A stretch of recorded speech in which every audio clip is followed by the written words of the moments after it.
Hello and welcome back to Terps Esports, everyone. We have a little unconventional of a night for you tonight because our premier Overwatch team had faced UConn in a very, very fast and swift match. So fast, in fact, that we can't even show the gameplay. It was lightning quick. We couldn't even get into the broadcasting booth before this game was over. Maryland came in and dominated as we tend to do. Yeah, it was quite insane. I think it lasted a whole 3 minutes. Not even that. That's generous to UConn. Yeah, but it was a quick and decisive win for Maryland. So now we're going to show you some really awesome gameplay from our academy team who is facing the University of Waterloo tonight. This is a more casual game, but we're really excited to just come in and watch, hopefully have some fun commentary. By the way, we are a little frazzled today, but I'm Mel. And I'm Quentin. Yeah, our academy team doesn't get every opportunity to show themselves, so it's really nice to kind of shine a light on their gameplay and see a kind of different scene than we're used to when it comes to Overwatch competitive. Yeah, it's going to be a kind of slower night tonight, but we're still going to come out swinging with some fast gameplay. Hopefully another just ballistic win from Maryland as we had with UConn. Just continue the roll. Yeah, as we see, we're starting to get into the match here. Our Maryland team here is, well, I would say I know the players, but we're having a little bit of a, different switch up here. So it's going to be a little more chill, and we might be learning a little bit as you guys kind of learned, but we are making it work. Here we're seeing some interesting team comps with a Sojourn Ramatra Tracer Lucio Kiriko team versus Torb, Farah, the new hero Hazard. We're going to see how he shakes things up. He's been interesting, a bit of a kind of new switch to competitive, especially with that new perk system that's coming out. It's going to be really interesting to see kind of how that affects the meta in the future, but then also we are actually playing with perks this match. I think I noticed the perk logo on the bottom. Yes, so that's going to be really exciting to see. I don't think either of us have commentated a perks match. We're seeing Ramatra press QH, come out with that wall, having that middle fight. Oh, Sojourn getting picked off by the Torbjorn. I'm interested to see how the Torbjorn Farah go against this Sojourn Tracer combo. I don't know if those are going to be effective to combat the airborne Farah. Yeah, a little unconventional of a matchup here, a little unconventional team counts. That's what you get with Academy. You get to see some of that experimentation, that kind of new gameplay. You get to see kind of adjusting. And also, yes, with perks, matchups can be different. Things can be different. The abilities that your heroes can do, what you can specialize in can really change up, especially as the match goes on and you choose different perks. We did see an immediate switch up from that Tracer Sojourn into a Genji Ashe to more effectively combat the very strong comp. I actually don't know which side is Maryland Academy, but we are seeing the red team taking control of point. Torb getting knocked off the map. That's a solid pick. Maryland Academy, the blue team, has yet to capture the point, though. They looks like they may be able to push off as most of Waterloo has fallen, and they are going to capture that point. So Maryland, again, is the blue team, and they are on the point getting that first cap. All right, we're seeing a little decisive of a push here. They brought that Ashe out to help combat that aerialness there. We got a Genji coming in. So it's going to be really interesting. Kiriko already having an ult. That's going to be a really important play as it comes up in the future. We also all seen several of the teams starting to get those perks because of the lack of swaps. Kiriko coming up on her first perk.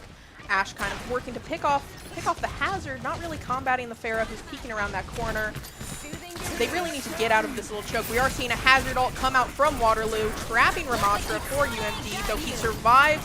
We're seeing the Kiri ult pop out from Maryland, and Ramatra makes it through, and he's going to push into that backline. Hazard not really able to do much. Yeah, that trap there really could have been a killer to Ramatra, but that team synergy there really helped push out to make that advantageous position, and helps the Terps really win that fight and keep that zone. seeing Ash just kind of get those pokes off from the back line, not trying to engage too deeply, but also not being really engaged by Waterloo. Waterloo really does need to get into Maryland's back line if they want any hopes of getting through this choke, maybe taking that side direction, though we may see UMD's Annihilation pop out and swiftly ruin any of those plans. And that's especially important with a team comp like this with Ramatra, who's very focused on getting in front and absorbing all of that damage, then that back line can really do things. And especially with an Ash there, with the Annihilation coming out, really kind of putting that pressure on, really trying to stop that back line. As you see, Waterloo is kind of taking the sideways a little bit, trying to get around that kind of front wall that is Ramatra there. But it's just so important with a team comp like that to really get around, so you can really get some of those players, especially the heroes that can't defend themselves as well, to get that back on, get them down. Here the Genji ult coming out swiftly with that Bob. And a beat. I don't know how I feel about that ult usage, even though we are coming up on another Kiri ult for UMD, and they did secure that objective, so I guess it was worth it in the end. But in a more close match, that just kind of spam of ult may have proved damaging for UMD. That is the kind of ult combo there that you might really see in Academy, and you know, it's because it wasn't as tight of a match. It was a little more relaxed, and they didn't have to, it wasn't as close. They had the point. They were really close. It was fine. It's a little risky putting 3 ults together, especially with something like Beat when you're not really at too much of a threat right now. There wasn't really anything out there doing too much damage, but I understand, you're about to win anyways. Might as well throw something down. Yeah, that's just kind of the difference we see here with Academy.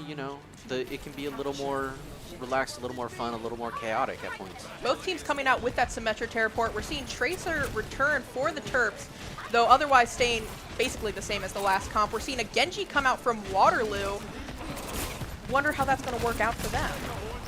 Yeah, very interesting to see, not too much change happening despite the decisive round 1 there. But we'll see with Waterloo's Genji. His turret is getting taken down here. Ramatra's still absorbing all that damage. Yeah, we see the Torb getting a pick there, but then Tracer also getting a pick on that Juno. Really getting those supports in backline, especially with Tracer, is very important. We are seeing Oog, our Ash, switch back into Sojourn. I guess in this specific map, Ash could be a little bit more difficult because of the angles she requires, and that just, it's a little harder to get that line of sight. So I'm excited to see how the Sojourn plays out as Waterloo does cap that point. And I don't know if UMD is going to be able to get through this choke point. It's a very tough position for anyone, really. Yeah, especially with this map, getting stuck behind that choke point, getting stuck on the bridge, really punishing. Ooh, the Tracer save there, very close, good save there. Oh, I would have laughed so hard. It's also important to mention that with perks, swapping heroes and hero swap there can be really punishing. And here we see Ramatra trying to kind of get back at that triple kill there with He is alone, and that is going to be the end for him, though. Tracer probably needs to play a bit more closer to the scene. We are seeing her have her pulse as she gets shot in the face by the Torb and Genji, and that just unfortunately doesn't play out. We do need to see a team regroup. They're kind of getting scattered, trying to get those pokes in as Waterloo continues to just build up on that point. Yeah, there's a good wall there from that Hazard that couldn't quite make it, but he really cut off that Sojourn. I think that's a really good use of that wall. Beautiful ult from the Hazard, managed to get both the Kiriko and the Pharah for UMD, from UMD. That's going to continue the scatter and allow Waterloo to just build up more of that point, having a Torbjorn ultimate come out, maybe taking out the Ramatra in time if we don't see a beat come out from Tango. He's holding on to that beat and unfortunately dies before he can get it off, leading to Ramatra dying during Annihilation. And there we go. See that wall just cutting Pharah off right there and having to jump over. It's very interesting to see how even with little changes, but like a map change can really impact the overall outcome of a game like this. See, we have Waterloo taking a more decisive place in this round, and it's all just because of the change up of the terrain, change up of the surroundings.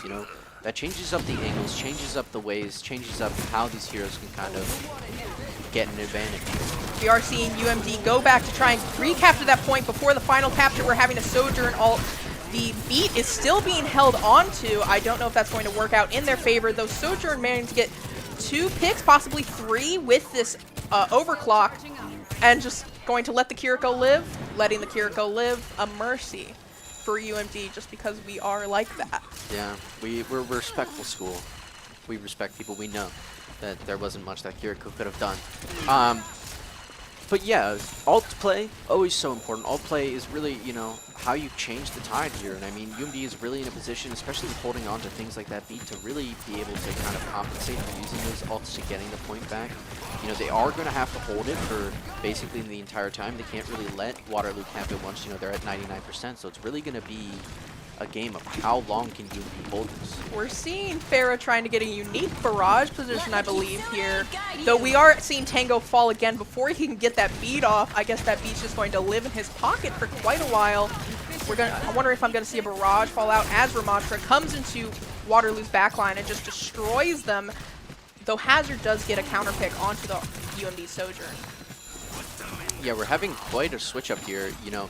UMD is really holding on to 2 of those ults, but it doesn't seem like they quite need them. We, you know, won that fight kind of decisively. There has been good pushback, especially from that Hazard. He's been really good at kind of, you know, weaving around and, you know, getting those picks. But is it going to be enough? This is the Hazard ult coming out, but the beat finally coming back in, saving UMD, and that barrage too. We are also seeing another Annihilation charged up for Ramatra on UMD's side.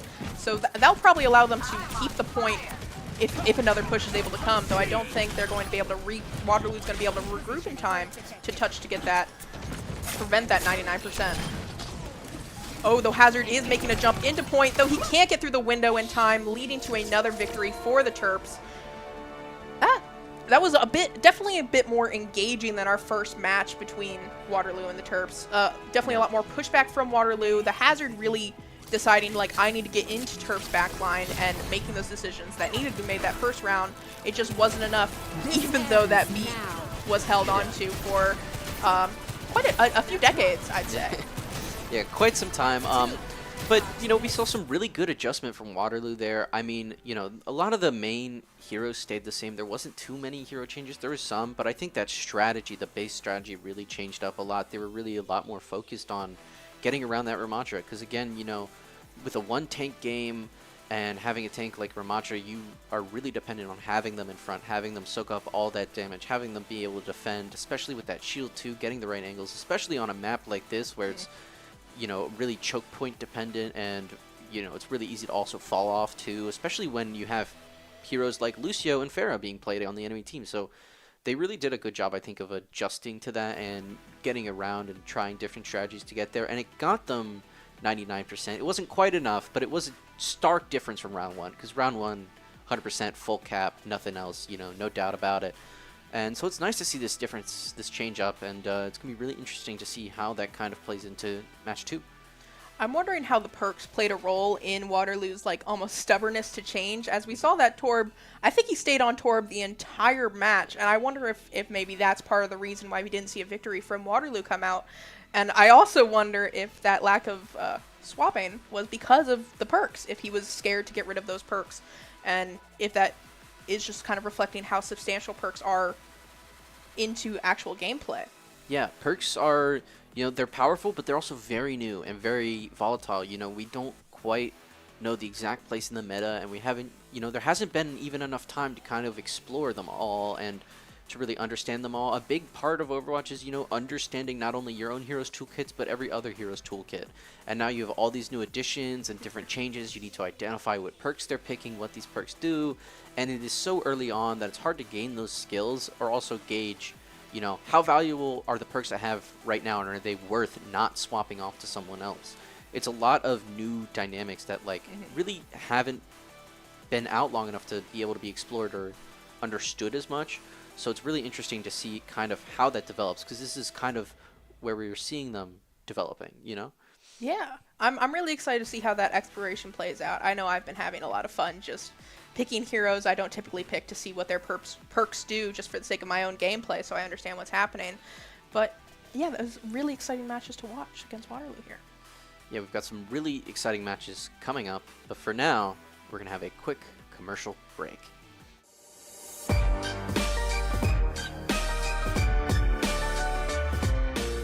I'm Greg, also known as Sind, and I'm an initiator player for the Valorant Premier Team. I'm Kazu, and I go by NJV, and I'm the coach for the team. I'm Richard, and I go by Pickle Richard, and I'm the duelist player. Pretty fun. I definitely liked all the guys I was playing with. It's fun to get in the server with them. Sometimes it can be a little bit of a challenge balancing it with other things, but Yeah. it's definitely something that I enjoy doing a lot. Yeah, making like all the friends that we made through this team, so it really makes me happy. So it's like really awesome that we did this. Yeah, I think I had really fun times on this team. I played well every single game. Yeah, you did. Yeah. I think my favorite moment was map 5. I think that was a really fun match. The Yeah. grand finals. Yeah, Yeah, no, that the was grand fun. final. Yeah. Remember what map it was? I don't remember that. Oh, it was Sunset. Yeah, Sunset. Yeah. And you played Rays. Yeah, I played Rays.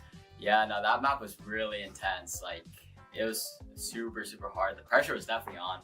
Like, it was super late at night. It was like midnight or It something. was very late. It was really late. 1 a.m. or Like my favorite one was probably the first match of the season. Oh yeah. First time in the studio together. Oh, That in the was fun. studio. Oh, yeah. Yeah, that was fun. It That was was like fun.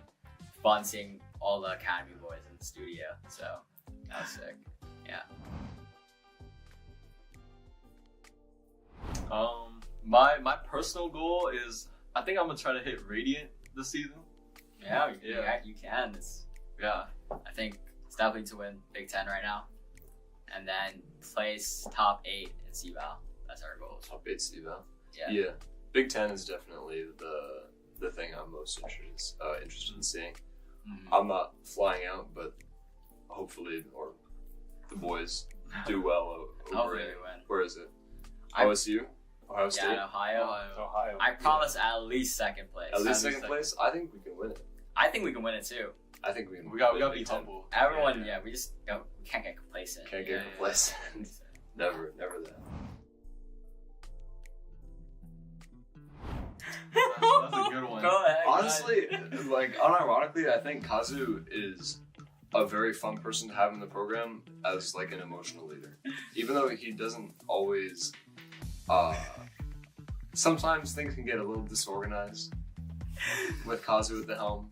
Yeah, no, for sure. Yeah. But yeah. for as much flack as we give him for being terrible at the game, he's actually Yeah, if you watch our He's games actually a very while I play, you'll be surprised. Like, I hear House is guy my coach a lot. Yeah. Like a weird amount of time. but I think Kazu's a great addition for him. I love that. Yeah, I love He's how great. You love Valorant. he's very wholesome. He is very awesome. Awesome. Yeah. He's- Radiant, remember that. I'm ready to remember that. Yeah, and his timeouts have improved a lot too. As someone who's seen him coach over the last like 2.5 years. Yeah, I Your coached him old for a while. timeouts were Yeah, that was when I was great. a little baby boy coach. Yeah, but Baby now coach. he's improved a lot. Yeah. I really like having him as coach. Thank you, Gregory. Wow, this is great. Do this more often. That's the most praise you've ever heard. He got an ego boost for free today. That was awesome.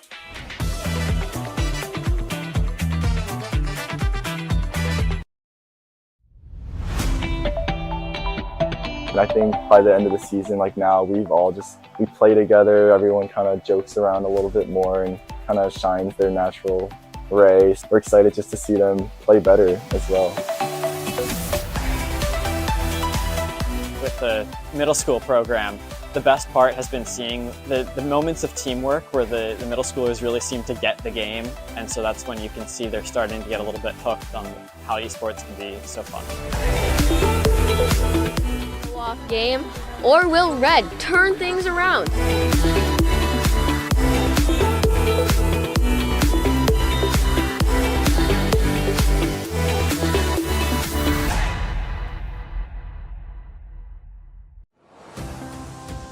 Terp Adventures. Take flight at Stamp. Host to countless Maryland events, programs, performances, and more. Feed your body. Feed your mind. Feed your soul. Let your talents soar. Dance. Sing. Perform. Find your thing. Join more than 800 student organizations and clubs. Find community here. Leadership lives here. Art thrives here. With space to grow. We're all just kids at heart. Let your imagination fly. Compete. Play. With wings on our feet. Here your spirit can fly. Here your soul lifts up.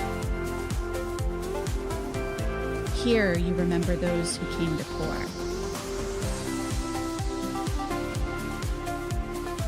This is STAM.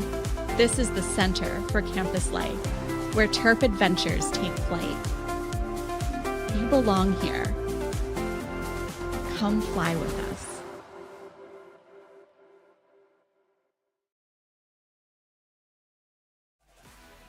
And welcome back. I hope you enjoyed that break. Just a reminder, sorry, I just realized my name tag.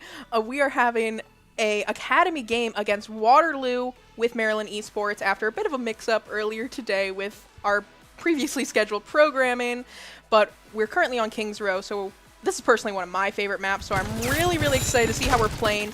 Very similar team comps as the last match on Legion.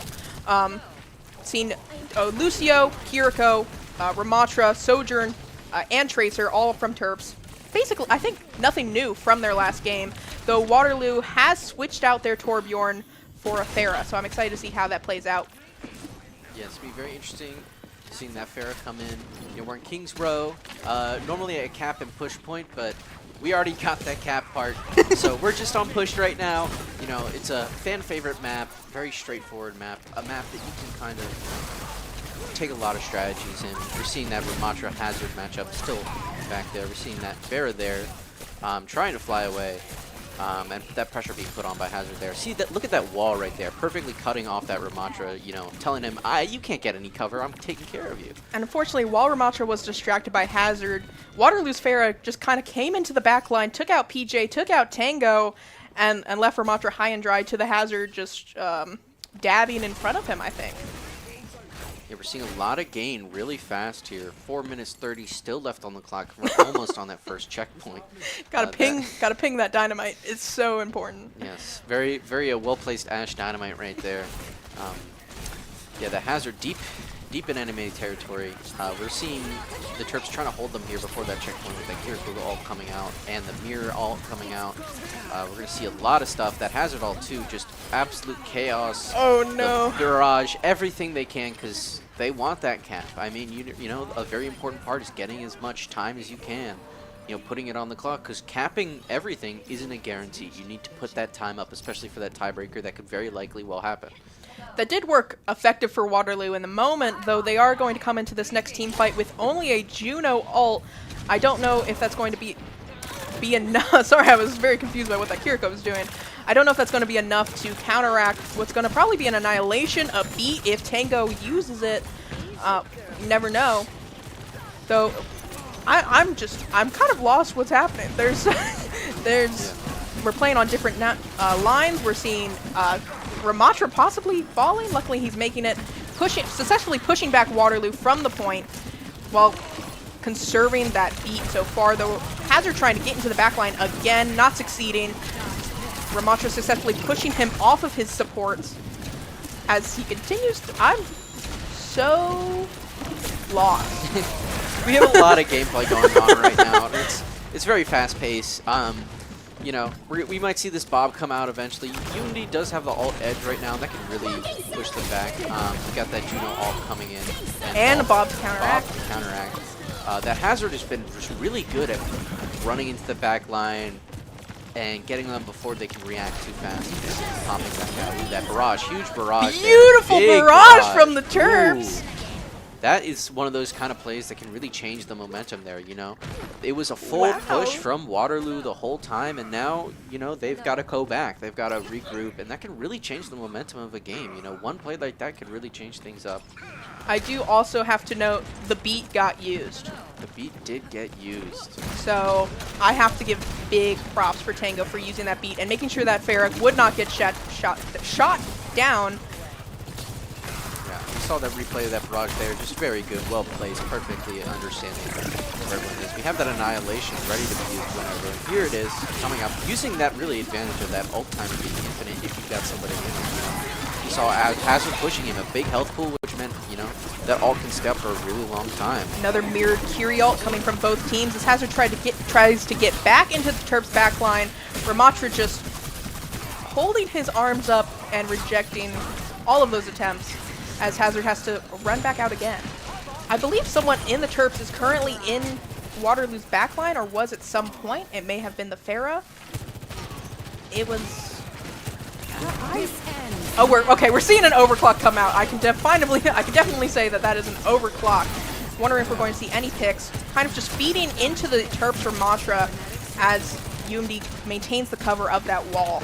Yeah, we're seeing a lot of damage go out, but not a lot of impact. You know, it's all about placement. It's all about, you know, taking the right fights. But the thing is they are pushing UMD back to the more of those cover spots and getting some closer push on that. A beat from Tango that did something. I'm getting more and more proud of our Lucio every moment. We're seeing another Hazard ult come back. Very fast recharge, successfully taking out both the Ashe, Tango falling again, and Ramatra. It looks like they are going to cap that point before Farah can touch.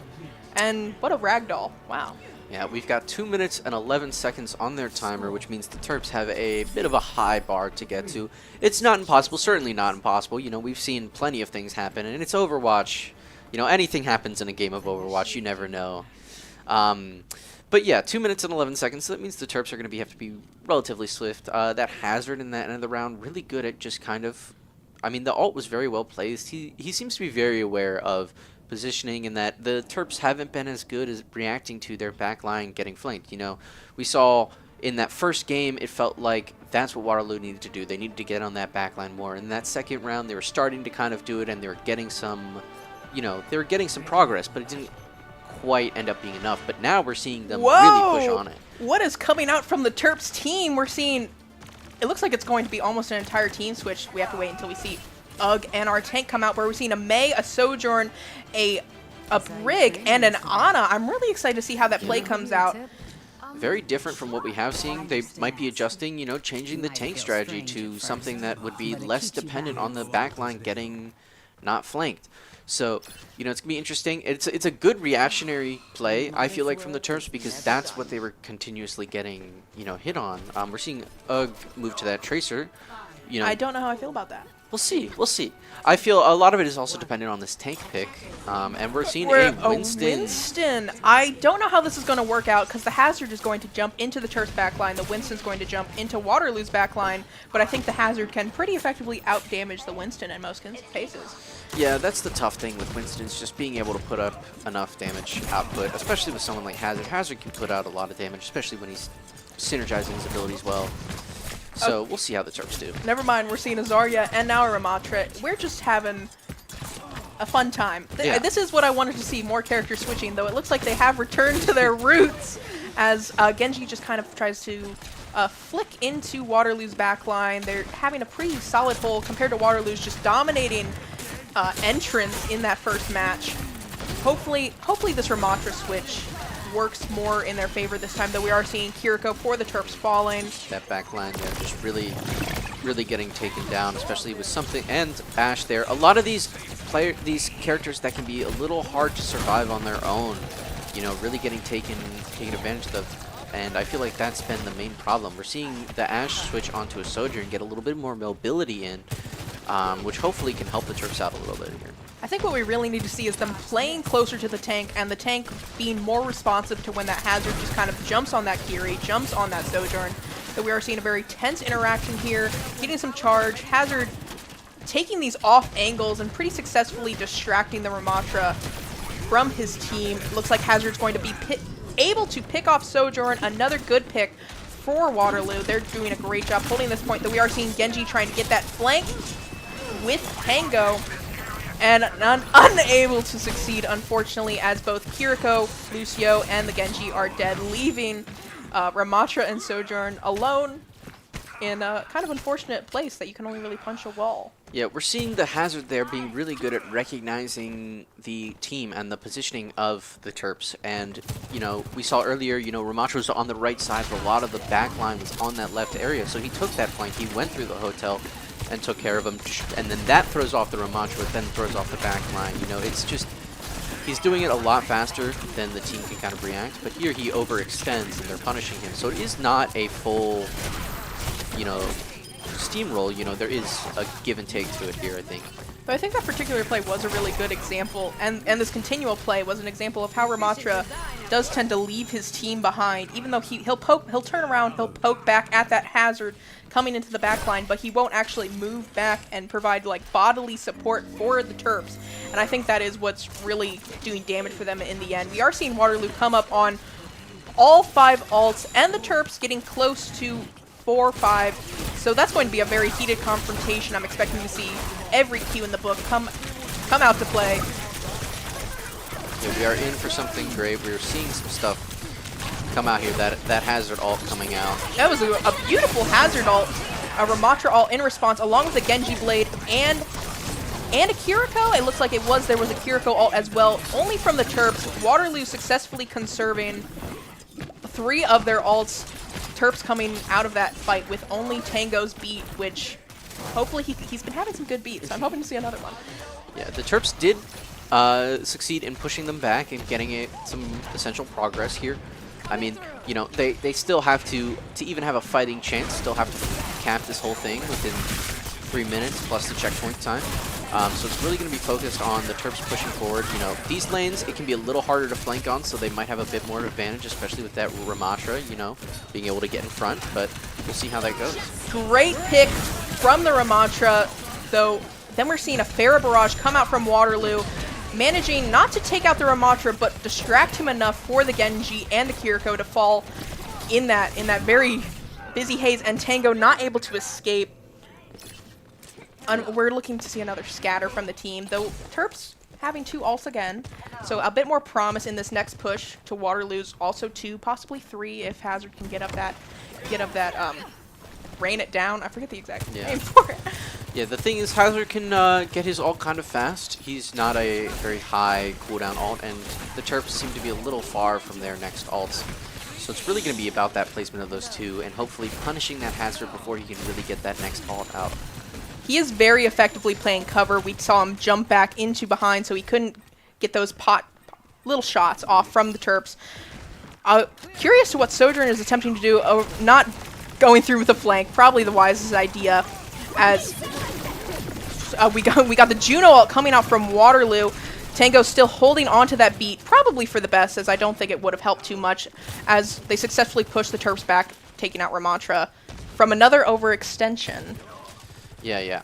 We're really seeing that, you know, it's about team play. It's about positioning, especially when you're playing someone like Ramatra. You need to be really, really aware of where your team is right now, and it is so easy to really want to make a play happen that you kind of forget where you are and where they are, especially with a map like this that, yes, it has straightforward lanes, but it has so many things. That was a beautiful Hazard ult, perfectly taking up the entire lane, the Ramatra managing to survive. Yeah, the beat there from Tango really helping out with that survival there, and now it comes down to a bit more of a brawl of what's really going to be the outcome of this battle here. Though Hazard successfully hunting down Tango, hunting down the Genji, as Ramatra again abandons his Sojourn and his Kiriko to go on an adventure and die to the Juno. Yeah, so it looks like the Terps are going to be a bit on that back leg. They got 30 seconds, a lot of distance to make up of, and they are going to have to fight their way to the point here. Only coming up on that Kiriko ult, and it looks like, okay, we're going to get a Ramatra Annihilation coming out soon. I don't know if that's going to be enough to counteract an Overclock and a Barrage. They also have a Blade coming in. Oh! But yes, the Overclock and Barrage, those are 2 very high damage ultimates, you know, some really high impact ults, so it's going to be really interesting to see, because they're going to have to pull everything out they can in order to hit that checkpoint and keep alive, you know? Waterloo successfully taking out Tango, though Ramatra managing to get that off, though we are seeing Waterloo take out UMD's Sojourn and our Genji. And though Ramatra successfully able to push. Yeah, the Ramatra was in position on the payload, which is good. He's holding that ult. You know, he wants to save that health regen. Here So it comes he needs out. it. Very There it smart comes as Tango was getting pushed away from him in that moment. We do see Kiriko falling, so it looks like Ramatra isn't going to be able to get enough healing to stay on that point. They might be able to cap it if Tracer can get back on, unfortunately recalling away. Yeah. Though what else could you really do? Only 2 meters away from the checkpoint. A little unfortunate, but it was, you know, there wasn't much that they could do in that situation. It was a pretty dominant performance, I feel, from Waterloo there. Really good adjustments, you know, showing some good change for them. And, you know, that's why they won the match. They adjusted, they really pushed on that back line. Look at these clean body shots from the Pharah, though. They really just... They didn't have enough to directly counter that Pharah, I feel. They kind of just let her get a position, camp out, and continue to shoot into the backline as Ramatra was a bit distracted. Yeah, no, Waterloo had a few really big hitters that kind of both drew UMD's attention, and it made it really hard for them to kind of react. I mean, you know, if they focused on that Pharah, then the Hazard would then come and punish that back line. If Ramatra moved too forward, you know, they could get that back line really easily. It was a really good kind of, I feel, adjusting play style, because it really focused on kind of trying to push them into an out position and then poking that back line when they do. And I think we really saw it worked out, because in you know, 99% of these fights here, we saw backline characters, low mobility characters die first, because they, you know, Waterloo kind of pushed them out so that they were kind of strung out to dry. And, you know, it's a really effective strategy, and it was a strategy based off of what they saw in that first match. And I think that's why it worked so well, is because they tailored it to who they were playing. And we'll see how UMD kind of adjusts with that. You know, they seem to have some heroes that they prefer playing, but it seems to not maybe be working as much. They may want to change up the comp, you know. Something like a bullet sponge tank might not be the best scenario right now, but we'll see how they adjust and what UMD kind of pulls out of their pocket here. I'm hoping to see maybe a switch to a more dive-centric, because UMD is playing a bit, trying to play a bit divey, but not necessarily using all the tools necessary for that plan. So maybe we'll see switch to higher mobility, like kind of central bullets bouncing around, hopefully into Waterloo's backline. That's what I'm hoping to see, though I'm always biased. I do love a good backline. I have been entertained by this Hazard jumping in and just knocking out our poor Kiriko, knocking out our poor Lucio. It is always fun to see a good dive, and I will agree, I do feel that their playstyle right now, UMD's playstyle, is a little divey, despite not having that kind of dive tank. I feel like a switch to a good dive tank could be very conducive to their current playstyle, and they wouldn't have to switch up too much. Just throw in some more mobility, throw in, you know, some people that can survive a little better on their own, and I feel like we could have a really, really good shift, and, you know, have a very contentious match 3. Is there a specific tank that you'd like to see? Ooh, it's a good question. I mean, the meta right now, you know, it's the meta right now. You know, I'd love to see anything fun and unconventional, but let's get a ball. Yeah, let's get a Hammond. Let's get a ball. You know, it's an academy game. We can have fun with it. But honestly, I feel like a Terps strategy could be literally any dive tank. Any dive tank could find some good impact here, I think. And honestly, right now, especially since it is an academy game, I think we are better at focusing what dive tanks are our Terps team good with.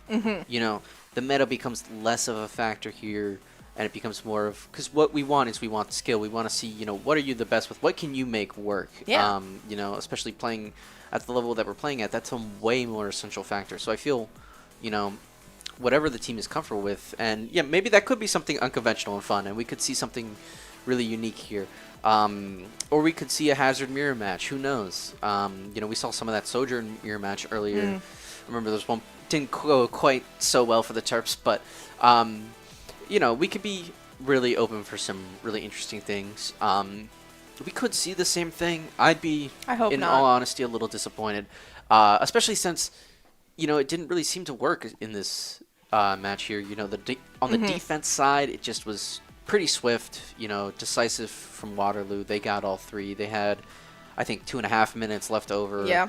And then the Terps got, I mean, they capped the point, but only after a while, and it was pretty close to not capping the point. And then they didn't make it to the first checkpoint. It was close, but not quite there. And, you know, we're seeing that theme a lot. It's close, but not quite there. I mean, earlier, Waterloo kind of had that at that second round of the first match where they had 99% and it was close, but it wasn't quite there. And they made some changes, and then it became way more than enough. And now UMD, you know, there's points where it's close, but it's not quite there. You know, some adjustments need to be made. What really did it for Waterloo was swapping out that Torb, and we saw this kind of ginormous shift. So I think if UMD just makes that one, like, concrete, we're swapping this hero, we may see similar results. I just think, unfortunately, it is our tank who may not be entirely comfortable with something more dive-centric, or even just something that may, like, shift up his current play style. Yeah, especially with OW2, the 5v5, you know, what your tank is so impactful, and what playstyle your tank picks is kind of the playstyle of the team. So it is really important to be able to be a little more dynamic on that role, especially now. You know, a little change up from what it used to be. In the future, you know, who knows with the current state of Overwatch, but as of the game we're playing right now, you know, you need a little bit of that dynamicism there. And I feel like the Waterloo team, you know, once they started getting going, that really helped out. They had a really good dive comp. I mean, the Pharah's impact can't be understated. I mean, you saw some of that clip. It was, you know, a lot of really good damage and poking, and I think was really good, especially with a character like Pharah, at poking in that back line, maybe getting them a little scared, getting them a little out of position so that that hazard could come in and really take down. And, you know, it's that kind of synergy that we want to see out of the Terps, and that we would love to see through some of these hero changes. Yeah. I feel like that's where they could really get that edge, is, you know, changing up the playstyle and changing up that playstyle and changing up, you know, what kind of, how we're supporting that tank, you know. We are playing Esperanza next, so that is a very well, we are kind of going against those lanes continuously, but it's different objective-wise, so hopefully we will see that shift up away from Ramatra. I'm honestly hoping, we're seeing a hazard come out from the Terps. I was honestly kind of hoping for a Diva. Ooh, we see maybe a Junker Queen. Junker Queen, very interesting here. Yeah, you know, they got to push the bot now. So it's obviously with, you know, pushing the bot, you've got this one lane. You know, there's got to be a path for the bot to walk, obviously. But there is a lot of very different sections of the map. You know, some places with, you know, very different levels. A lot of places with different, you know, areas that you can go in and poke out and poke in through. It's, you know, it's a very long and dynamic map, so we can really see a lot of flexible gameplay come in here, and I think that's really exciting, and what we can really get, like, some differences from last match, from, you know, that kind of long, very closed lanes of that, you know, urban city. You know, we'll see something a little more open. We've got Hazard mirror match right now. And a Sombra. Very exciting to see. Waterloo trading out that Pharah for a Genji, but UMD changing things up pretty decently.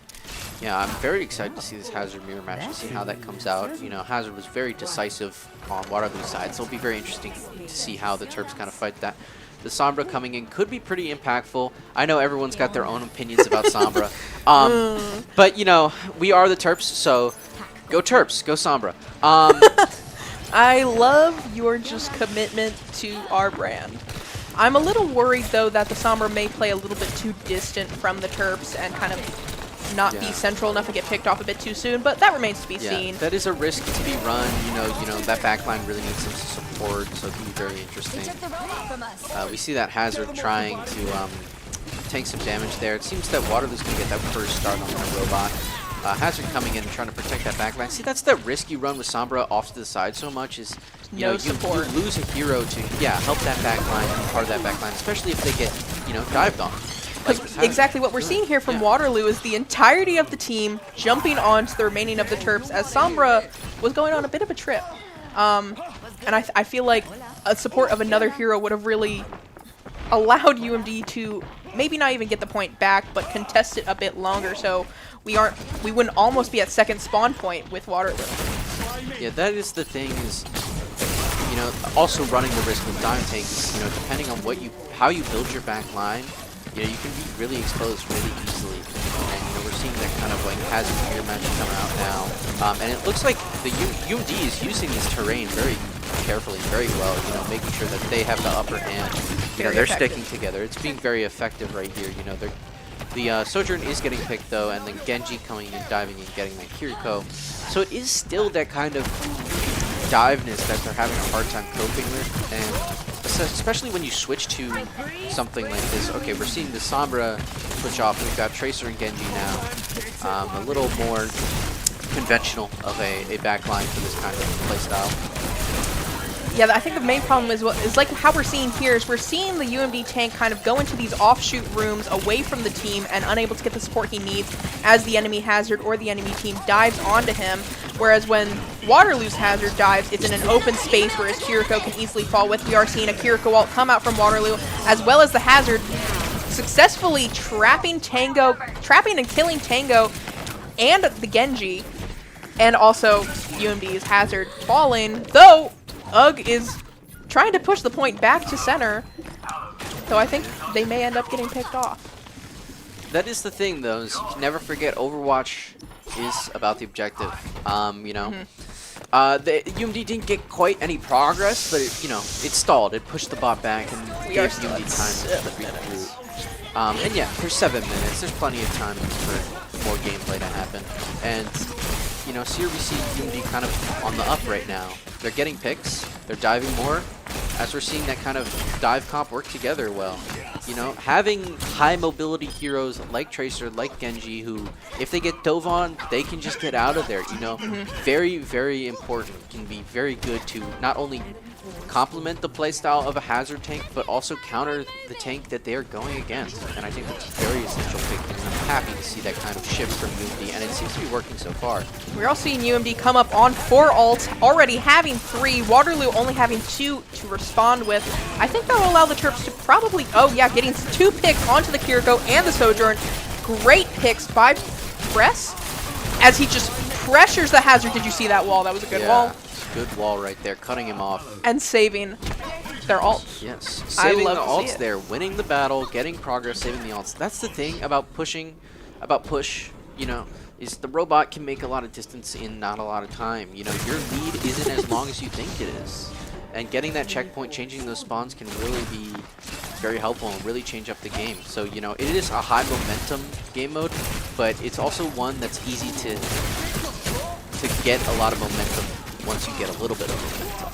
Hoping to see a really good hazard ult from UMD come out. I'm waiting for them to all just line up perfectly as UG gets those picks off, jumping behind Waterloo's hazard. We're having a blade come out from the Terps, as Terps are doing a great job of just conserving their ultimates. We're not having a Q storm, so that's also coming from Waterloo, also having 3 ults now. The Waterloo's hazard coming, wow, it was so quick, I couldn't even. Yeah, you cannot understate how well this changeup is working for UMD. Just being able to scatter around and move around and not be stuck somewhere is really helping out. That wall coming out. What a cute little wall. Making sure, hey, I don't really feel like getting flanked right now. Yeah, but this changeup is really working out well. Speaking of flanks, we are seeing the Genji and Tango coming with that flank. Tango still holding onto that beat, managing to pick off that Sojourn. Good job, Tango. And wow, and it looks like they've taken the lead. Yeah, UMD really coming out to play right now. You know, that changeup, you know, now that they're properly, very traditionally playing a dive comp, you know, they're coming out and they're winning, and it's been pretty decisive so far. And we're still seeing 2 ults at UMD, both support ults, but then 2 ults also from Waterloo. Oh, they're coming up on 4 there. They use the Juno ult. We're having a blade also come from Waterloo. Hopefully they're going to conserve their other 3 if they want to come back, as it looks like they're going to take out the entirety of UMD. Genji hanging on for a little bit. Yeah, no beat coming out there from Tango, and, you know, no Kitsune rush from Kiriko. You know, UMD probably thought, hey, you know, we can regroup. They still have plenty of other alts. They were going to outdamage us anyways. You know, might need it for the next battle, which especially coming out since Waterloo has 2, you know, high damage alts. We're seeing the Kitsune come out from UMD. A counter Kitsune come out from Waterloo. It looks like, oh, UMD might be able to pick off, they successfully pick off the Sojourn and the Kiriko of Waterloo. Genji barely hanging on, though Terps Kiriko also falling in that fight, though it looks like UMD is going to reclaim the point before they can even get back to center. Hopefully someone picks up that Kiriko, though. That's a bit of a long walk for the poor girl. Yeah, and here we have them just pushing back, you know, getting back on, but we still see those ults. We have that Sojourn ult coming out, overclock being really high impact, getting that Lucio there. Good pick by Waterloo, as that leaves UMD with no supports. That was a great cut. Yeah, no supports, and you know, it's really easy to just start falling apart there when you lose that healing. But it's, you know, it's not all lost. The Terps are having almost 3 ults, you know. You're gonna get that hazard ult come up real fast soon. But 3, you know, that can be pretty decently high impact ults here that hopefully change things up. Hoping that UMD's hazard has some support with him right now.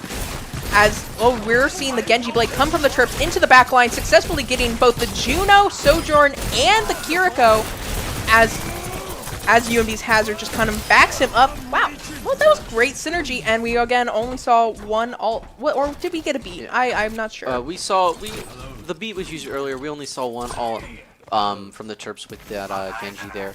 They're doing so good. I'm so proud. It was really great synergy there. You know, you saw Genji, he made a really great triple kill, really great use of that ult, the blade, everything. And then, you know, UMD's hazard just saw that, recognized that, and pushed the last 2 into the corner. The rest of the team came. Genji denying Waterloo's flank in that moment. Sorry to cut you off. As Genji's trying to, again, do that flank, but this time he does not have Tango with him, though I felt that... Oh, never mind. Tango heard me. Are they going to be able... It looks like they're going to pick off that Juno, pick off that Kiriko. Almost. Oh, though we're seeing the hazard ult come out from Waterloo, managing not to do much, except possibly take out PJ for the Terps, though...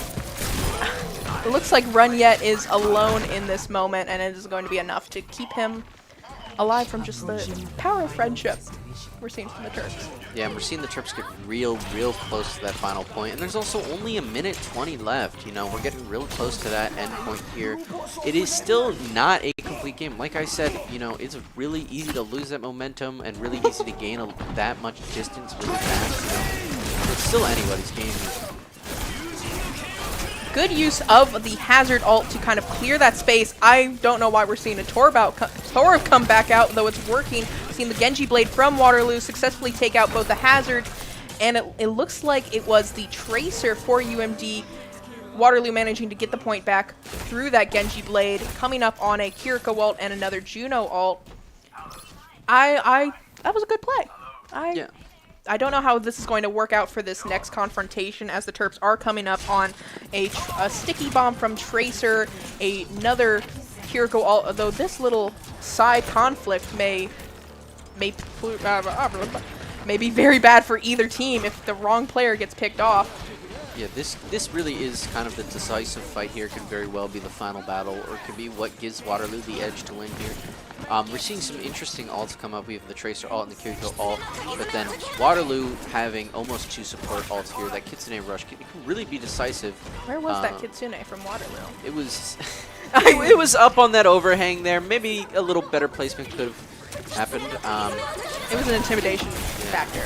We see that Juno coming in to combat the Kitsune rush. We'll see how that works out. The Terps just need to take them down, and it'll be a win for them. But Waterloo getting those only hits. needs, you know, 30-ish meters. So it really still is kind of anything. We're seeing that overtime counter get real low, but they get that touch. The Terps are coming in on it. They have a Genji Blade and a beat.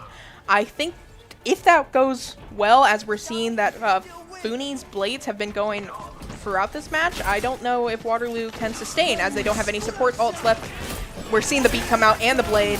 Hazard having a very good response ultimate, though it's not going to be enough to protect his supports from Genji's just hunting him down. Tracer coming in and helping out Funi, successfully picking off that Juno, leaving Hazard high and dry, allowing UMD to pick off the rest of Waterloo and having a bit of a queue for fun.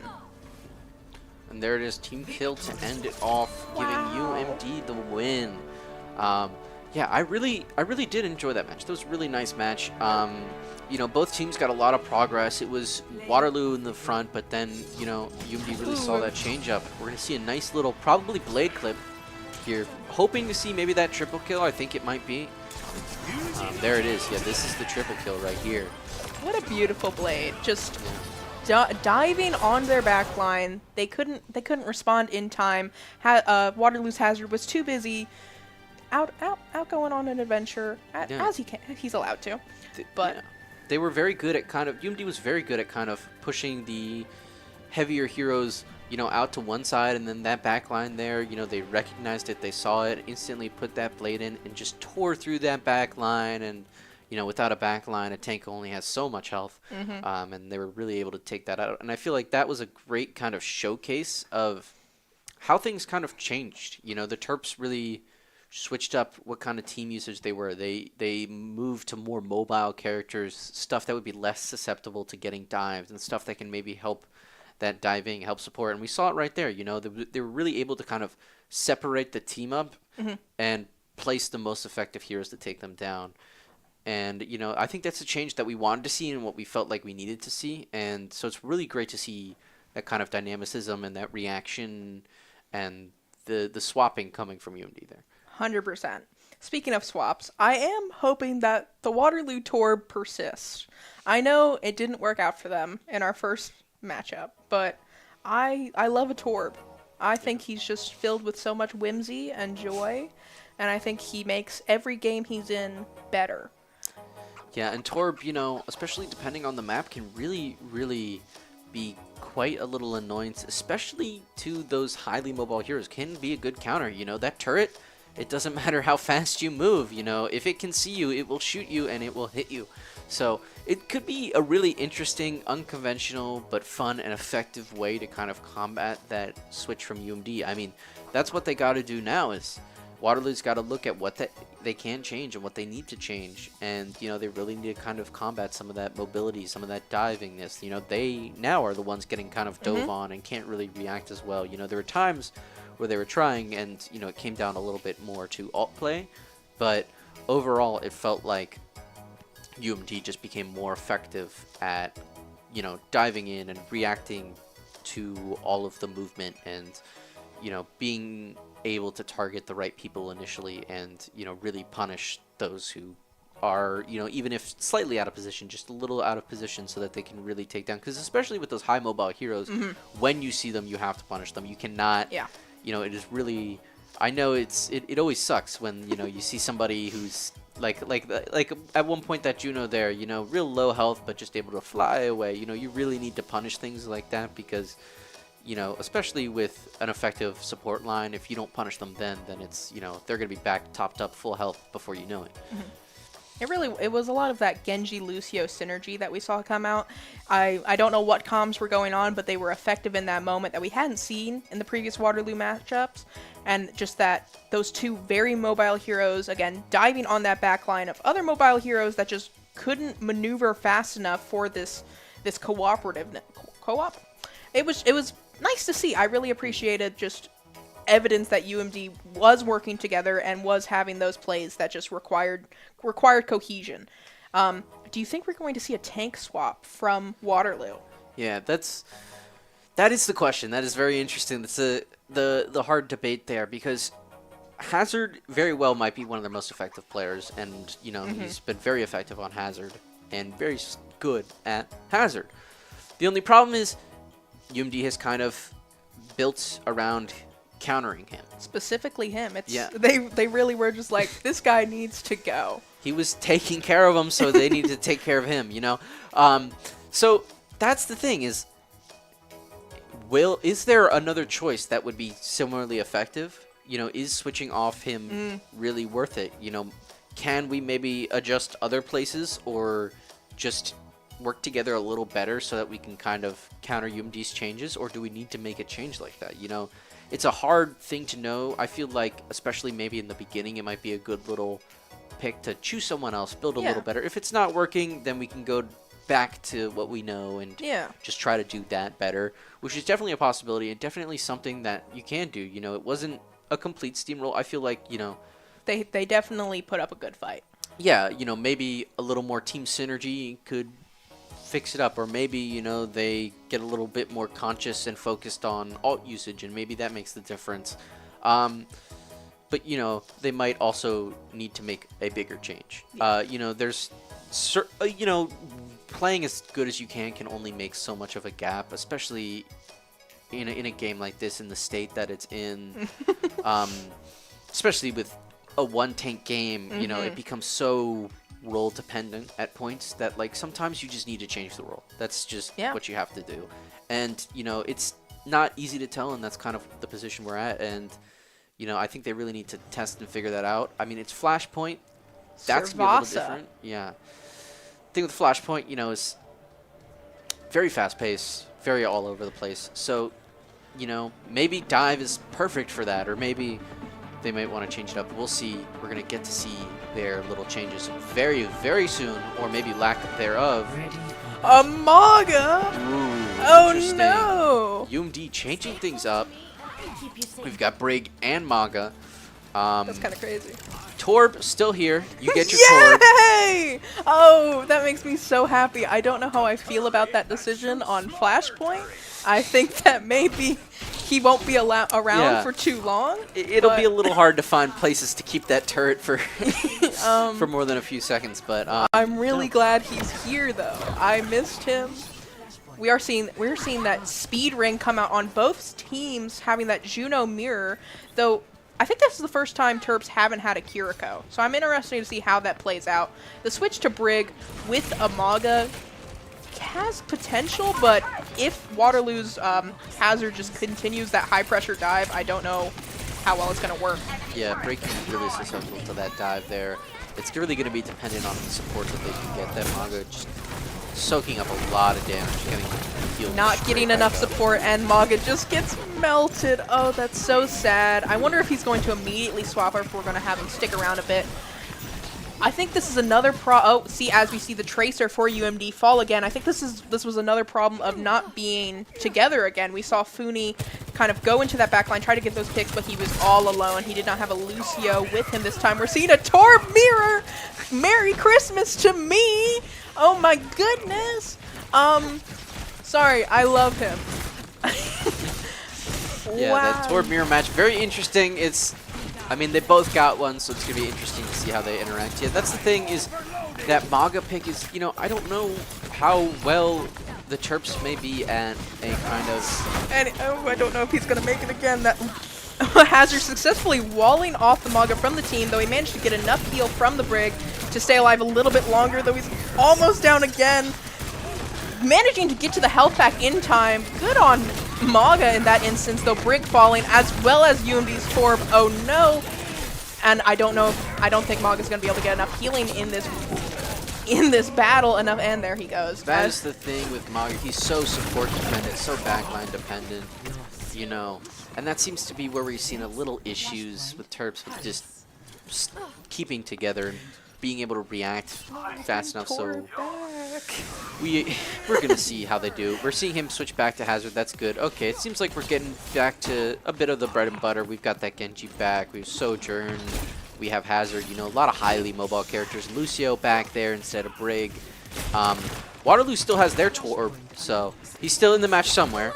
I'm glad. Oh, we are seeing a Torb ult come out, as well as a Kitsune and a Hazard ult from Waterloo. Just every queue with only a Juno ult coming out from the Terps. Waterloo managing to take out both the Genji and the Juno, possibly, and now the Sojourn and the Terps has. Wow, that was rough.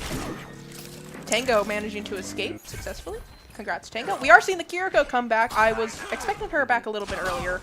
I feel like Juno, she has the potential for this really high healing output, but Kiriko, I think, is more reliable in many cases. Yeah, a pick that's a little easier to sustain, especially with this, you know, being able to just teleport straight to a teammate and get that support really instantly is, you know, going to be very essential, especially with a game like this, especially when you got two people diving in each other in a fast-paced game mode. You need something where you can just instantly get that support, whether your teammate is aware of it or not. Additional benefit of Kiriko with these dive tanks is, unfortunately, we are seeing the Terps not manage to touch the point in time before both DPS fall on that team. Though, we are seeing Tango have great assist with UMD's hazards and a blade come out from Waterloo. I don't know how that blade is going to work out for him. Better than I thought it was. Successfully taking out both Tango and Kiriko for the Terps. Leaving the Terps very disjointed without any support. Hazard just kind of having to hide behind a wall. Poor little Scottish man. But Kicked off there. as I did want to comment on one of Kiriko's perks, because that is a case where she is very helpful with dive tanks, as one of her perks, I believe, in her second tier, allows her TP a much lower cooldown, so you can kind of get in with that dive and get out a lot quicker. So that may work a bit better with Hazard in this case than like a Maga, and maybe that's why we didn't see Kiriko earlier. That's another interesting way perks kind of impact the game. We are coming up on 4 ults for the Terps, 2 ults for Waterloo, another Torb ult. Yippee, my favorite. Oh, the poor Sojourn getting cornered, not had enough support to get her out of that. That wall usage from Hazard being really essential there, really cutting things off. And then that Torb just controlling the space there. Hazard getting real low. Will he be able to? Not quite. And it seems like the Terps are getting a little cornered here. We see that Lucio getting cornered there. That was a good Torb ult. Yeah, really controlling that space, you know, cutting everything off, understanding that, you know, the Terps were a little bunched up and, you know, really taking care of it, pushing that tide. And, you know, the Terps can put up and have been putting up good fights, but the thing is with Flashpoint is while you're fighting, they're gaining progress, and that progress is getting up so fast.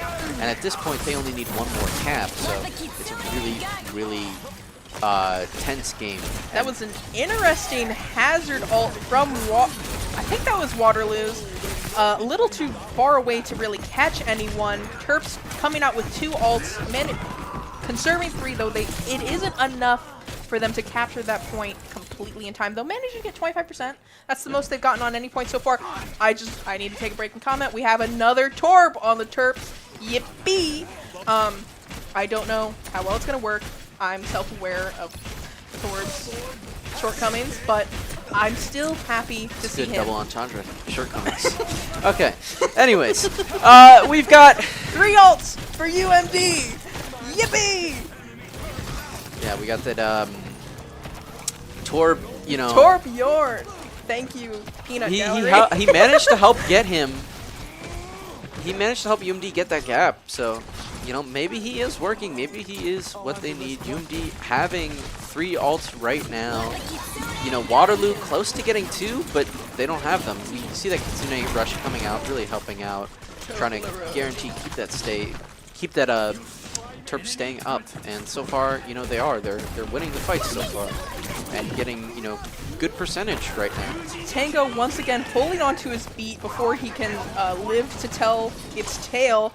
A blade, a blade coming out from Waterloo, successfully allowing them to take back the point, and I think they're gonna cap it. Yeah, that blade there, really high impact, really just put a lot of damage in. You know, he had an assist or a kill for all, like, 4 of those kills, so. Oh, the look at Funi trying to get, this is, I think, the second back cap Funi has attempted. First time it did work in his favor, providing an efficient distraction. This time he had a blade to back it up, though no supports with him. I don't know how I feel about that play. We're seeing another Torb ult coming out from a beautiful Torb ult mixed with the Hazard. Oh my goodness. Oh my. Will it be enough time? Oh no. Oh no. And then that beat ends up not having any value there, which is a little sad. I mean, you know, it could have helped out earlier in that earlier fight, but ends up not really finding use, which is sad. And another thing you got to think about is, yes, you want to have this great, amazing ult, but also, you know, you need to have it find value at some point, and you need to, you know, think about getting it back up, using it multiple times. Here we have this Hazard play of the game coming in with that Genji too. Yeah, here we see, like, all of that was helpful helped by the Genji. It was very impactful, you know, getting that damage in. And I feel like, yeah, UMD kind of Not with enough that, Torb. yeah, not enough Torb. You know, they couldn't really commit to whether we wanted Torb or well, we didn't. Maybe that was what did it. I think some of it also is just Flashpoint is a fast game mode, you know, and you got to cap 3 points, but those points get capped fast, and, you know, it's really, really hard to get back up. I mean, we saw some points there where UMD got it, you know, Waterloo forgot a little bit about the objective, you know, at the end, it's the points. It doesn't matter how many people you kill, it's the points. And UMD was going to get some nice percent on that last one. But, yeah, that fast-paced change kind of really made it so UMD couldn't adjust as much or put some of those strategies that were working in well earlier and kind of overwhelm them, it seemed. Yeah, it was just a lot was happening very quickly, and UMD, when they implemented their swaps, it was just not the right time. I think there was a bit of a need for more careful planning of like, okay, now is an okay time for characters to switch because we're moving between flashpoints, or like they just use their ults, so I won't lose too much by swapping right now. I think just a little bit more careful planning of like, okay, I need to swap this hero now needed to be implemented. And maybe a bit more like adventurous, like going from behind. I think there was a lot of like, I'm going to the most obvious entrance in this attack, I'm going straight through. I think if they had been a bit more sneaky, had some solid snake tactics coming around, maybe they would have had at least a bit more percentage on some of those earlier points. Yeah, no, I have to agree. You know, there was a lot of switching around, but not quite at... It just seemed at kind of like any point, any time, and switching to kind of different characters, but not everyone, you know, not people switching from one strategy to another, or one hero that's good at this point to a different thing. Just kind of switching to different heroes, switching to a lot of the same heroes, but just switching a lot, which can be really impactful, especially messing with perks and alt usage and things like that. And I think especially, yes, we just saw a lot of, you know, hey, I'm going through the front, I'm going through the main choke point. You know, there wasn't a lot of flanking from the Terps, which I feel like is where they started to kind of get that synergy in that previous matches, you know. Yeah. Diving in, being a little unconventional, you know, getting around, separating the teams. You know, we'll see how the Terps kind of adjust with this next match, this last match, but I know I do have to root for UMD. I do hope UMD wins, but I'm happy we get to this 5th match. So it's been a very equal day today. Like, there's been times where both teams have dominated, been times where both teams are like very well matched, and so it's been very entertaining. So I'm, as a spectator, I'm very happy to be here to watch. I'm happy that it's been so competitive today, and not just kind of like as our earlier match today that we just couldn't stream because it was too fast. Yeah. Where it was just not balanced at all, and yeah, it was kind of it was sad to just see how just better we were. Yeah, it just whew. And like, you know, I really came in thinking we were gonna have this amazing, really long match, and it just seemed to almost not happen. I know, like, we were just filled with so much hope and energy to commentate for this beautiful, beautiful game. We had so much, like, good sportsmanship inside of us to just say beautiful things about the enemy team, but we just kind of, we crushed. Yeah. We crushed. We crushed them so bad they seemed to just not want to play. Evaporate, almost.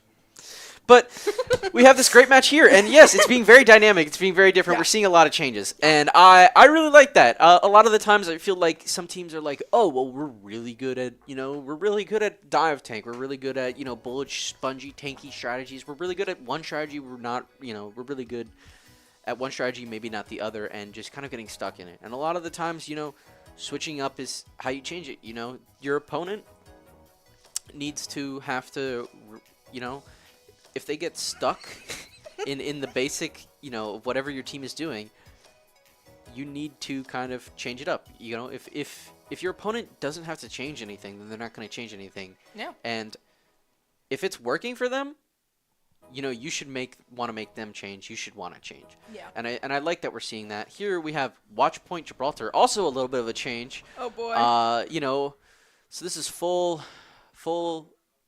Never mind. Okay, never mind. Never mind, we're not there. Pause. You're back here with us. Give a second. You're not allowed to watch the game yet. Yeah, the game will happen eventually, but not now.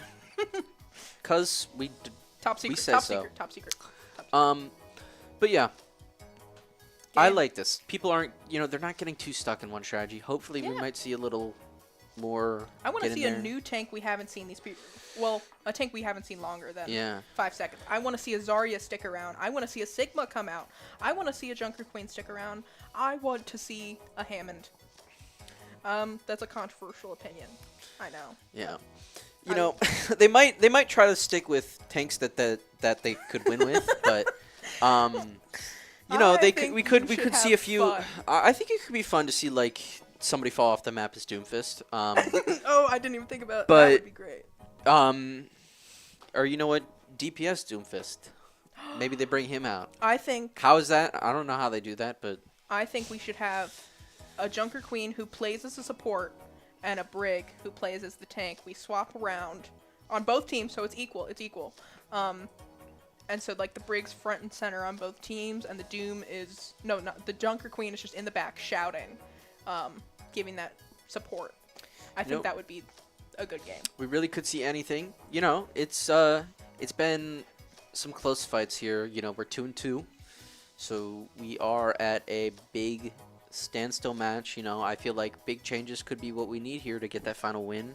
Especially since we haven't had one team be too dominant over the other, and them, really start to see success when they're making those changes, and then a team adjusts, and then, they have to make different changes. So we could see anything, and I think that's what we might need to see is something crazy and maybe a little unconventional, It is an academy match, A lot more things can be open to work here. You Yeah. don't have to be as rigid, and You can have yeah. fun. Surprisingly, in video games, they can be fun. Did you know Yeah, that? controversial opinions coming out from the UMD Terps Esports office. I'm filled with hot takes. I love Yeah. Torb. I love Hobbies Hammond. are for fun, apparently. But here we have Watchpoint Gibraltar. We're still on Watchpoint Gibraltar. We got a diva. We've got Diva, we've got Anna, we've got Brig, we've And a got Widow. Widowmaker. A lot of people we haven't seen or haven't seen that much, which is really cool. Waterloo sticking with the Hazard, but they are using an Ashe, which we haven't seen them use too much. Ash isn't unique. Yeah, not too unique, but I mean we haven't seen them use it too much. So to be fair, give them a little bit of little credit where they're due. I want Torb. That I Ash is see. taking the place of a Torb, a beautiful Torb that could be on this position. I mean, maybe there's still chances that we could see more. Maybe. Very traditional backline from them coming. Kiriko, Juno, very, very traditional, very Overwatch 2. But we'll see. Hopefully some Widow picks there. Ooh, getting a little body shot, a little close there. It's going to be very interesting to see how this new Terp lineup kind of... I'm wondering how Interacts. this Hazard is if they're just going to bully this Widow before a pick can happen. We are seeing the Tracers just kind of pop in and out, get a little bit of damage off, slowly build up some charge, having to take a break to spray. Funi has been spraying a lot this match, and you know what? I appreciate it. I like some art on the scene. Otherwise, not too spicy of a confrontation. They're just letting them push the point, I think. No one's died. Yeah, no deaths yet, no picks yet. We're seeing a little bit, okay, that Widowmaker yeah. getting caught without What a a little more mine. support. Tracer kind of out of position, but the Juno's also out of position, and I'd rather not lose a support than a DPS, so could be a good pickup for UMD, but they seem to get a little overwhelmed here, a little scattered, just very, very scattered, and it looks like that first checkpoint is Oh no. already going to be gotten here. Almost. Oh, though we Ooh. have press successfully coming in just to stall it. Oh no, they got it. I think they were feeling a little bit silly. Oh, Nice yay! That was a good pick, but they were feeling a little bit silly, so they weren't as cohesive as they needed to be. So I think they're going to have a second wave. They're going to come out strong. They're going to have.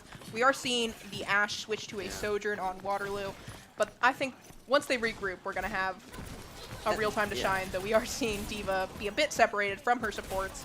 They definitely can't see her up there.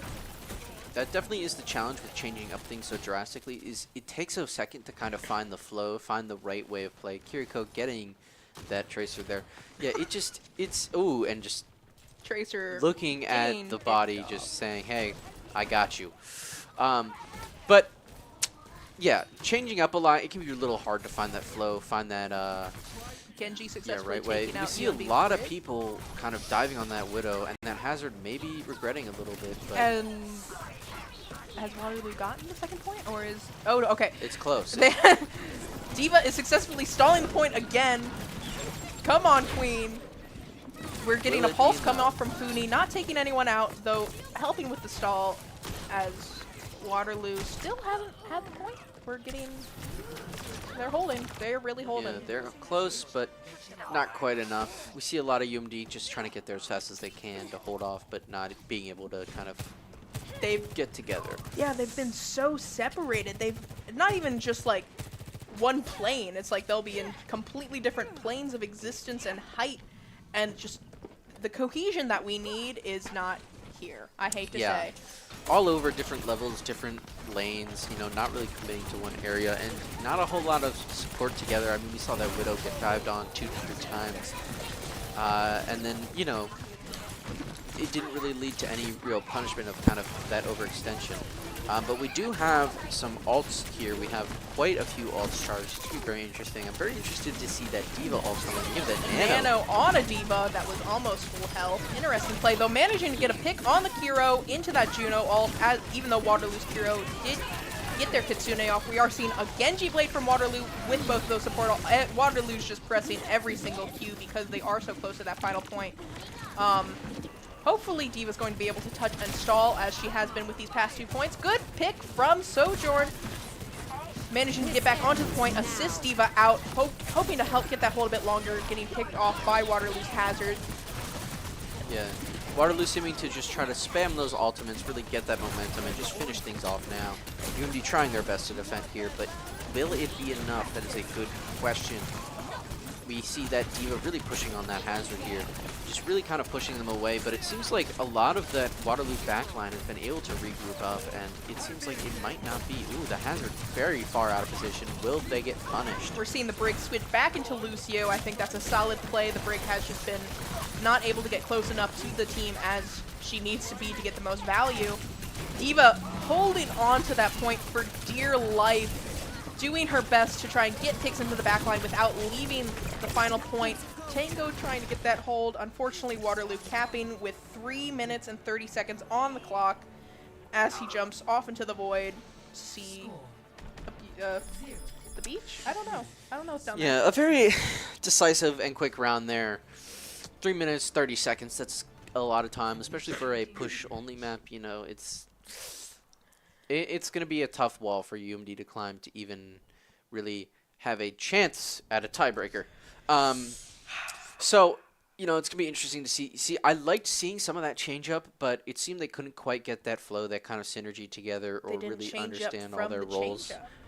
Here we are. So it is a beach. Thank you, Observer. So it is a beach, but there isn't really much place to sit, nowhere to lounge.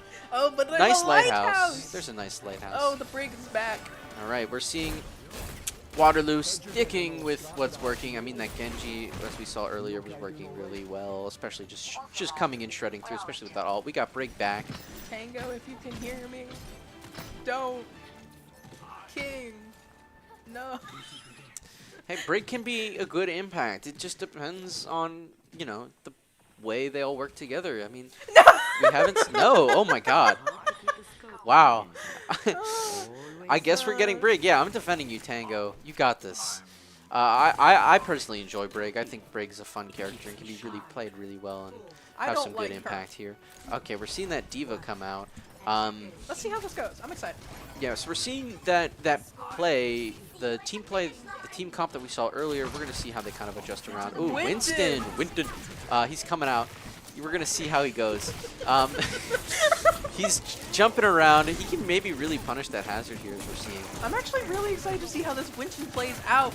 The team is a little bit closer together than previous match, though someone from Waterloo is sitting on the point that I don't think they are currently addressing as UG lures Hazard away into the backline. Yeah, UMD really has to make moves and make them fast because they don't have much to any leeway at all. You know, they've got to...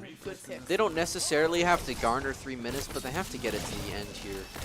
And it would be way, way more helpful to have at least some extra time there. And we see them kind of struggling to get that foothold. Ooh, That was Winston really, goes really down, the sad. Anna goes down.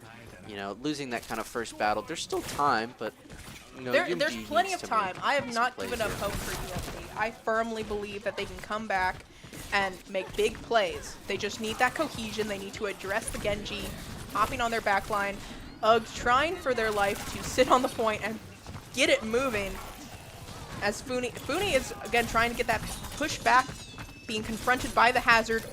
Unfortunately, since Funi was all alone, it's not going to be enough. Yeah, We really also- playing that objective there, which is important. You know, they got to do it fast. There isn't a whole lot of time. I mean, and you got to keep in mind, you know, it is an objective-based game. They really got to focus on that. But you know, you really need support there, especially when you've got some heroes that are, you know, not as good at kind of staying alive under an onslaught here. We are seeing that the Winston is doing a lot better job of holding up against this damage. As I say that as he gets melted in front of my face, but it is in this when both of his supports are very stationary or a lot less mobile, as we're seeing they're getting heavily pressured by the hazard. It is nice that the Winston, when separated from them, can stay alive a little bit longer. Though it would be even nicer if the supports in tank acted as a unit, and so the tank could get the support he needed to actually do significant damage to Waterloo's backline. Yeah, and we're seeing Waterloo just get really high up there, but making sure to hold the choke that they want to hold, and you know, they're all there. We're seeing ults coming out now, that Kiriko rush. We got that overclock coming in, you know. All play really going to be good at kind of punishing them. Seeing that overclock get a pick. Managing to take out Hazard. Yeah, that could be very good. We need UMD to really kind of push on that, but it seems like it might not be enough. We've got that enemy Genji Blade there coming in, really pushing them back and keeping them at that choke point. And there's only 1 minute left, so it's really going to be very decisive here. UMD really needs to make something happen, or that's that, you know?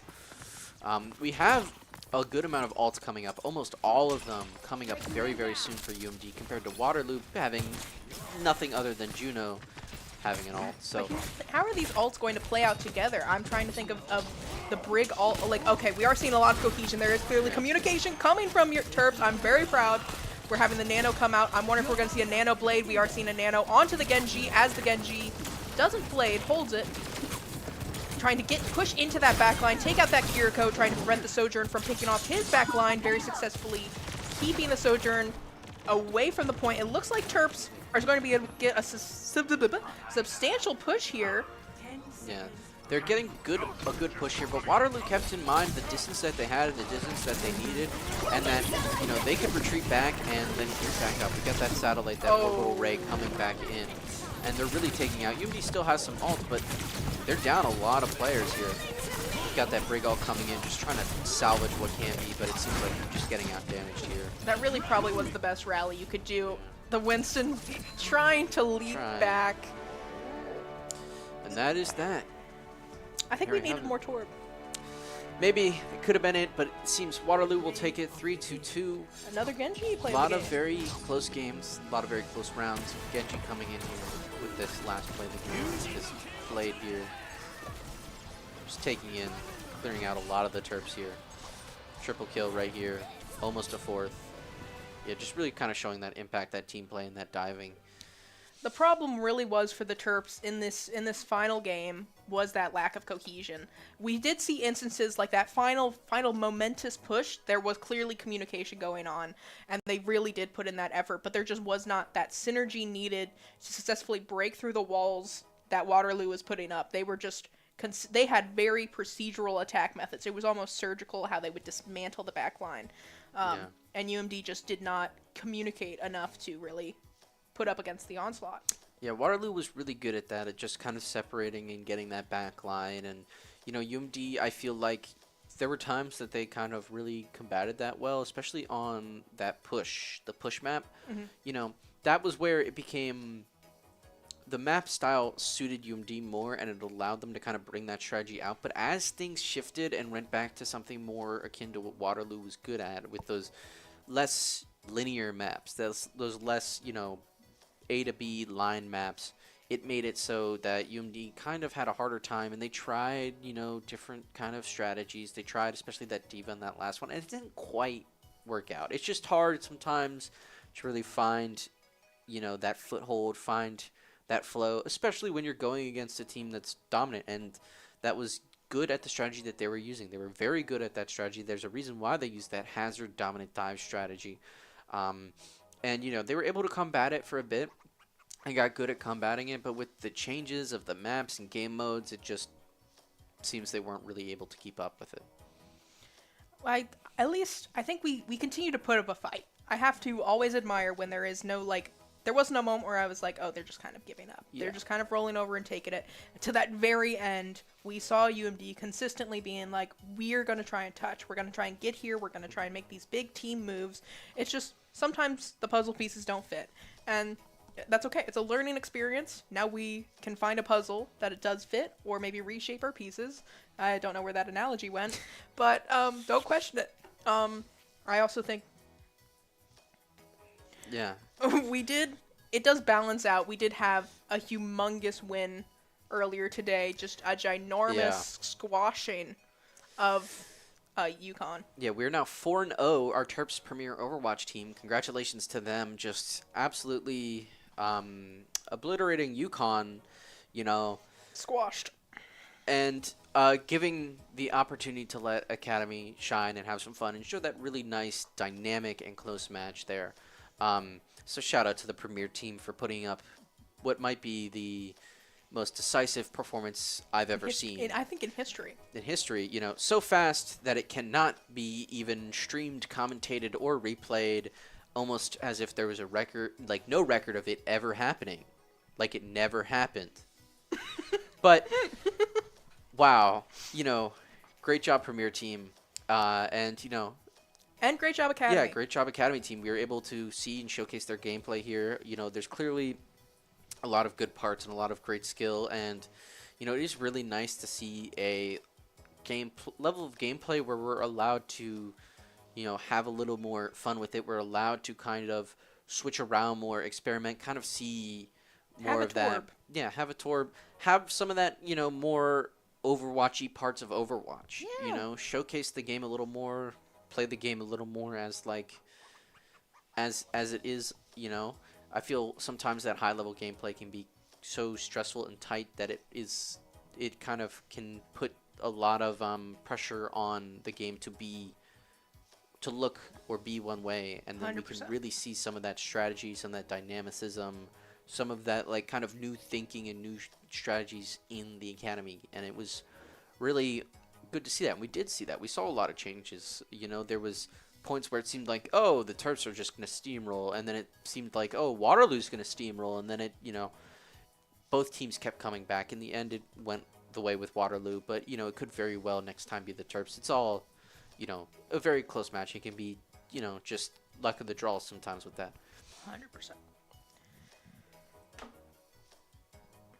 I don't have anything. You're so verbose and talented that I'm just kind of basking in the intellect. Thank you. And thinking about Torb. Such great comments. Okay. Such great compliments. It's all right. It's okay. All right. I want to thank you guys for coming in and seeing it, despite things not quite going to plan. If there was some way that maybe someone could have notified us of their plans earlier, if only there was some way, but that went, things went the way they did. But we saw some really great stuff. I would like to thank you guys for watching. Thank our Academy team for playing and getting showcased. Thank especially our broadcast team for staying in here. Look at them. Look at those amazing guys. Oh my gosh, CJ it's and my Alex. favorite. Look at them. Yay! I love them. They stayed with us. They made sure that we still got a stream tonight. We were still able to watch some Overwatch, showcase some good gameplay. So thank you to them. Yeah, again, thank you guys for coming out. The Academy team. Yeah. Thank you to Waterloo. Thank you to Playwire, one of our sponsors, and Union on Knox, another one of our sponsors. What a great apartment there. And, of course, the College of Journalism, Philip Merrill College of Journalism at UMD, such an amazing, amazing college. Thank you, Phil. That is giving us an amazing space to stream in and allowing this community to, exist, allowing this stream to exist, to be so professionally done and so nicely and neatly done. So thank you to them.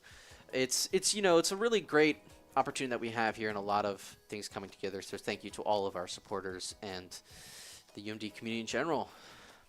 And thank you for watching. Thank And you. we will see you next time.